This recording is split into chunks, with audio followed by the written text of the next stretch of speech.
अध्याय 10 विवेक। पाठ परिचय। प्रस्तुत पाठ में सुकरात, दार्शनिक, की ज्योतिषी द्वारा की गई कड़ी निंदाओं के बावजूद उन्होंने ज्योतिषी को कुछ नहीं कहा जिससे उनके विवेक का परिचय मिलता है। व्याख्या। इस परिचय में यह स्पष्ट किया गया है कि सुकरात ने आलोचना को व्यक्तिगत रूप से नहीं लिया। उन्होंने न केवल उसे सहन किया बल्कि अपने विवेक और आत्मज्ञान के माध्यम से शांति और समझदारी का परिचय दिया। यह पाठक को यह समझाने की ओर प्रेरित करता है कि कठिन परिस्थितियों में भी विवेक का प्रयोग ही सच्चा समाधान है। कठिन शब्दों के अर्थ। दार्शनिक, जीवन और सत्य के गहन प्रश्नों पर विचार करने वाला व्यक्ति। निंदाएं, आलोचना या बुराई करना। विवेक, सही और गलत के बीच का निर्णय करने की क्षमता। यूनान के प्रसिद्ध दार्शनिक सुकरात एक बार अपने शिष्यों से बातचीत कर रहे थे। उसी समय एक ज्योतिषी घूमता घामता पहुंचा, जो कि चेहरा देखकर व्यक्ति के चरित्र के बारे में बताने का दावा करता था। व्याख्या। इस अंश में कहानी की शुरुआत होती है। यूनान के प्रसिद्ध दार्शनिक सुकरात अपने शिष्यों के साथ चर्चा कर रहे थे।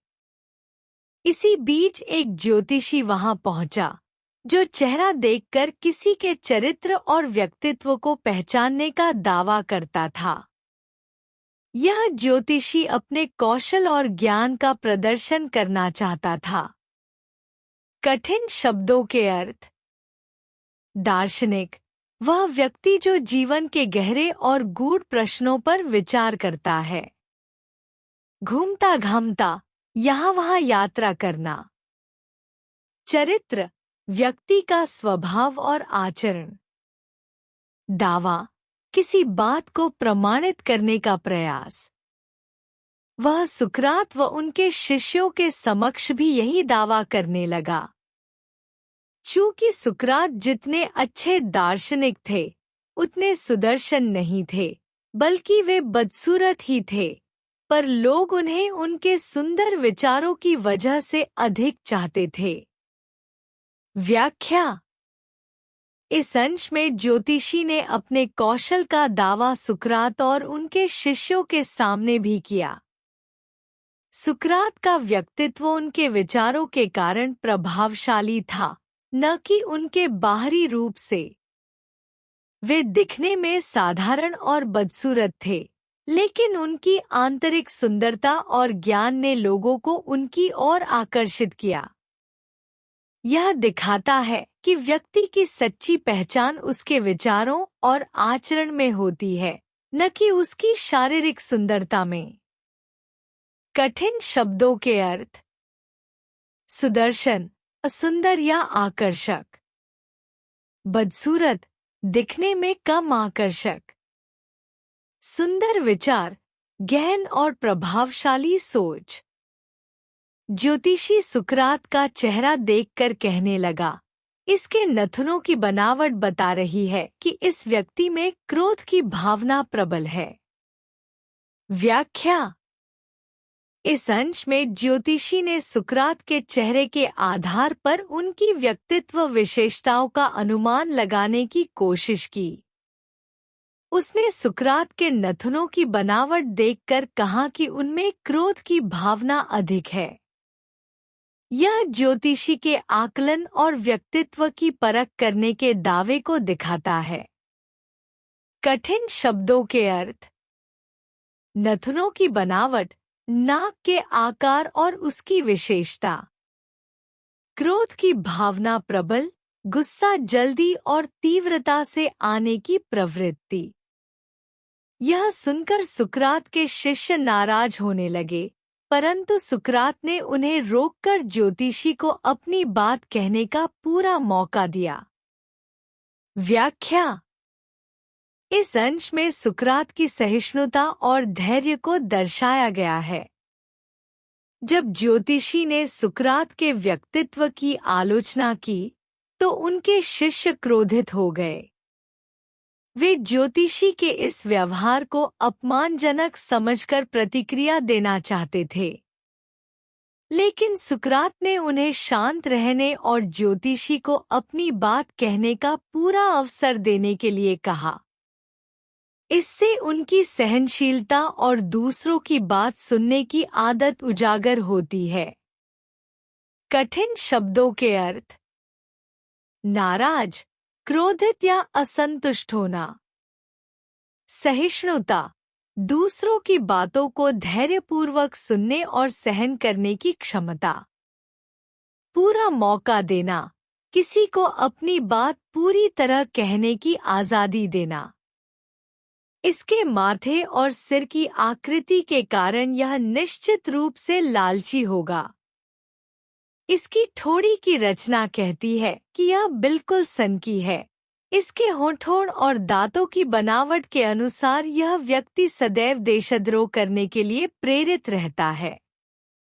व्याख्या: इस अंश में ज्योतिषी ने सुकरात के शारीरिक लक्षणों के आधार पर उनके व्यक्तित्व को नकारात्मक रूप में प्रस्तुत किया।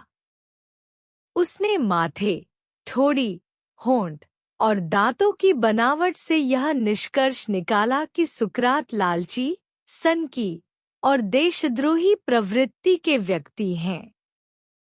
यह आलोचना सुकरात के व्यक्तित्व की गहराई और उनकी विवेकशीलता की परीक्षा लेने जैसा है। कठिन शब्दों के अर्थ: आकृति, आकार या संरचना। लालची, अधिक पाने की इच्छा रखने वाला। सनकी, विचित्र या असामान्य व्यवहार करने वाला। देशद्रोह, देश के प्रति निष्ठाहीनता। यह सब सुनकर सुकरात ने ज्योतिषी को इनाम देकर भेज दिया। इस पर सुकरात के शिष्य भौंचक्के रह गए। सुकरात ने उनकी जिज्ञासा शांत करने के लिए कहा, सत्य को दबाना ठीक नहीं। ज्योतिषी ने जो कुछ बताया वे सब दुर्गुण मुझ में हैं, मैं उन्हें स्वीकारता हूँ, पर उस ज्योतिषी से एक भूल अवश्य हुई है, वह यह कि उसने मेरे विवेक की शक्ति पर जरा भी गौर नहीं किया। मैं अपने विवेक से इन सब दुर्गुणों पर अंकुश लगाए रखता हूँ। यह बात ज्योतिषी बताना भूल गया। शिष्य सुकरात की विलक्षणता से और प्रभावित हो गए। व्याख्या: इस अंश में सुकरात ने अपनी महानता और विवेकशीलता का परिचय दिया।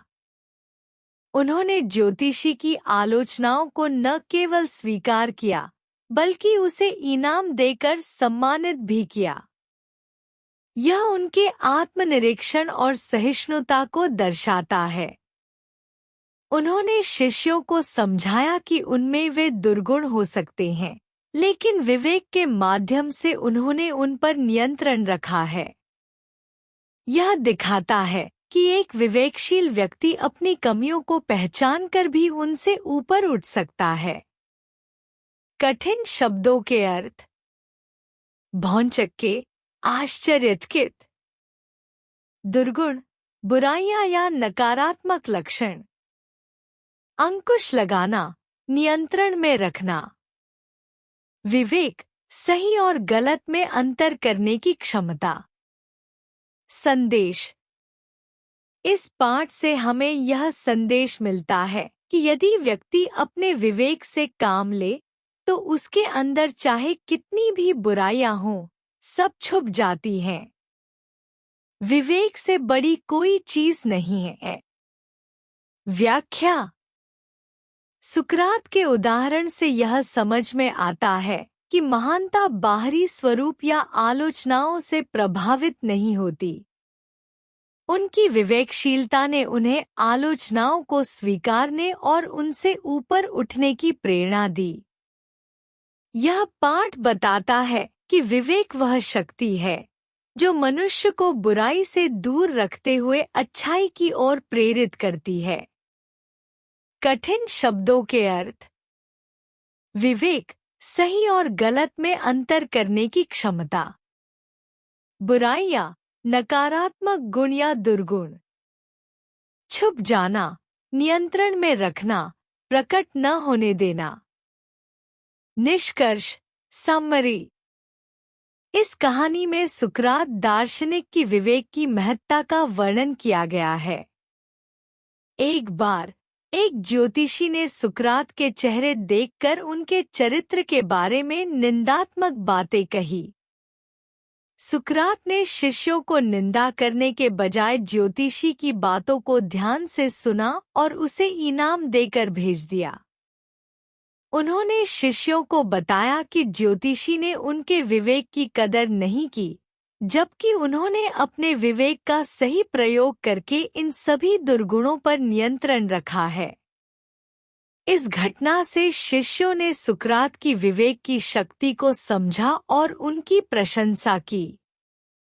कहानी से यह शिक्षा मिलती है कि विवेक से बड़ी कोई चीज नहीं है और व्यक्ति अपने विवेक का सही उपयोग करके अपनी कमजोरियों पर काबू पा सकता है। मुख्य संदेश, मेन मैसेज। विवेक की महत्ता। विवेक से बड़ी कोई चीज नहीं है जो व्यक्ति को उसकी कमजोरियों पर काबू पाने में मदद करती है। निंदा से बचना। दूसरों की निंदा करने से बेहतर है कि हम उनके सही गुणों को समझें और उन्हें अपने विवेक से निपटने दें। आत्मनिरीक्षण और सुधार। व्यक्ति को अपनी कमजोरियों को पहचानकर उन्हें सुधारने का प्रयास करना चाहिए। विनम्रता और सहिष्णुता। दूसरों की बातों को बिना क्रोध के सुनना और समझना चाहिए। समझदारी और धैर्य। कठिन परिस्थितियों में भी समझदारी और धैर्य से काम लेना चाहिए।